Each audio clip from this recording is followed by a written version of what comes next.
Hello there, this is Big Benedict. We're playing DMC 3 on Dante Must Die difficulty. This is Mission 10. It's called The Job.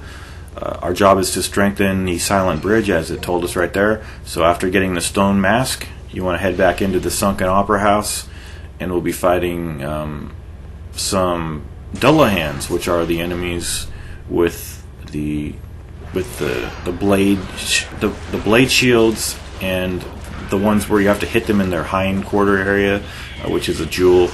I personally like the enemy. I think it's very creative if you look at them and get down and actually fight them. But this chapter is an intermediary chapter between boss fights. We'll be facing Beowulf very shortly, I think in the next video. So if you need to purchase anything or switch items, you can visit the divinity statue over here. I really wish you could switch styles without having to visit the statue, but this game, it couldn't do everything. I mean, it has no frame rate issues. It practically never loads. It's gorgeous, and if there's any game I would like to get better at, it's this game. I always say that about Ninja Gaiden 2, but if that game didn't exist, then I would like to get better at this game.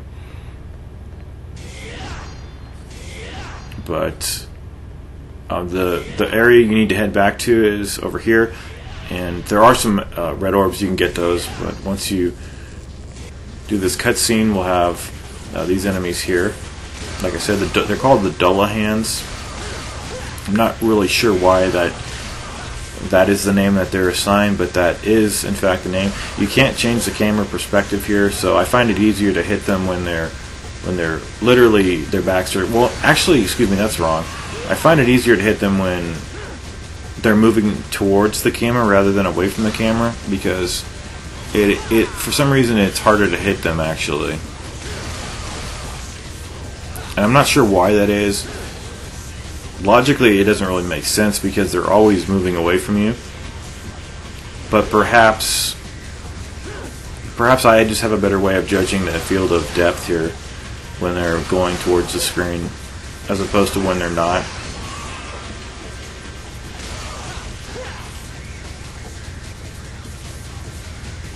So it's kind of a gatekeeper type of enemy. I'm sure they devil trigger as well, but these ones don't. And then once that fight's clear, I lost some footage, but all it really was going to the door. And now you can fight these guys if you want to build your devil trigger up. But where does the fight start? Yeah, we're up against a really difficult fight over here. So I think they checkpoint you at the door we just exited. So if you really need to focus on this next fight, I don't blame you for not doing this fight. I think I will kill this guy and then just do the fight. I wasn't trying to use any items over here, but I ended up having to. Oh no, we've already done that fight. So I'm sorry. We must have done that fight. Oh no, this is the provision. Yep. They lock the door before you get into the door. Yeah, this is the really difficult fight. And just because there's a lot of them, we've already faced them in the previous chapter, but now their numbers are, I mean, I was kind of shocked at how many numbers their number count was.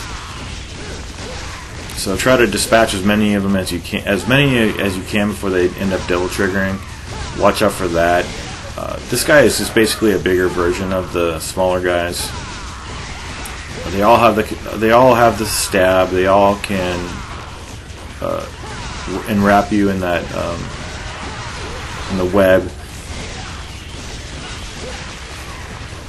I wasn't doing too good at first in this fight, but like I mentioned in the previous video, you just take a couple of stabs at them after using the stinger to get over to them, and when you are in front of them, they'll attempt to hit you, so that's when I jump over their attack or through it if I'm going for the iframes, which just kind of depends on the heat of the battle.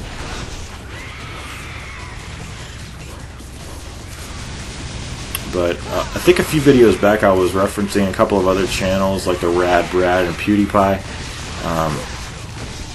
If you like those channels, that's fine. I was just saying that a game like this on this difficulty would break those people, because I think they play games on the like I watched a video, like in the height of boredom I was watching the Rad Brad, and he is like the most boring guy I've ever heard talk. He's playing Watch Dogs on normal difficulty, and he's got like all these millions of views, and I'm like, why are people watching this? And it's the irony is I was watching it, but that's the only time I will ever watch it. I was just watching it out of curiosity to try to understand, like, what is the appeal of this guy. He's playing Watch Dogs on normal difficulty. And I know I'm a difficulty snob. I know I am, but still, I don't know. Maybe it's because I don't even like that game. I don't like. I thought that game might be good, but I don't like open world games.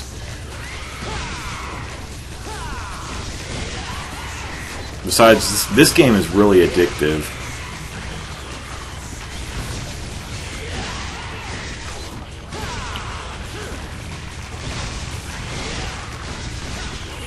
So, pretty soon we're going to have even more of these guys dropping in. Okay, I'm sorry. Where's the edit where I was using the holy water? I think I dropped the holy water. Yeah. I'm getting some render lag as well. I'm rendering files in the background. This game runs at 60 frames a second, which means that I can't record. I can't record while rendering without render lag.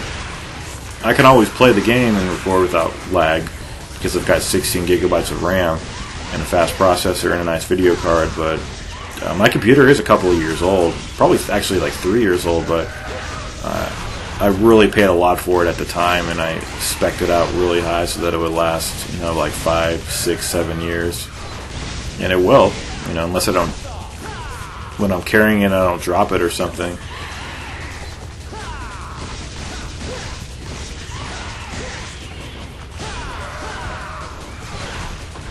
Okay, so I'm almost dead here.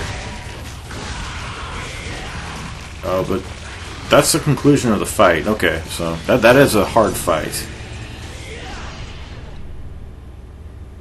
Okay, now we're on the rotating bridge. All you need to do, there's a cutscene right here, right about there, and then you hit the switch and it's going to allow us to access this area here. And that's the end of the video because it's just a cutscene after this.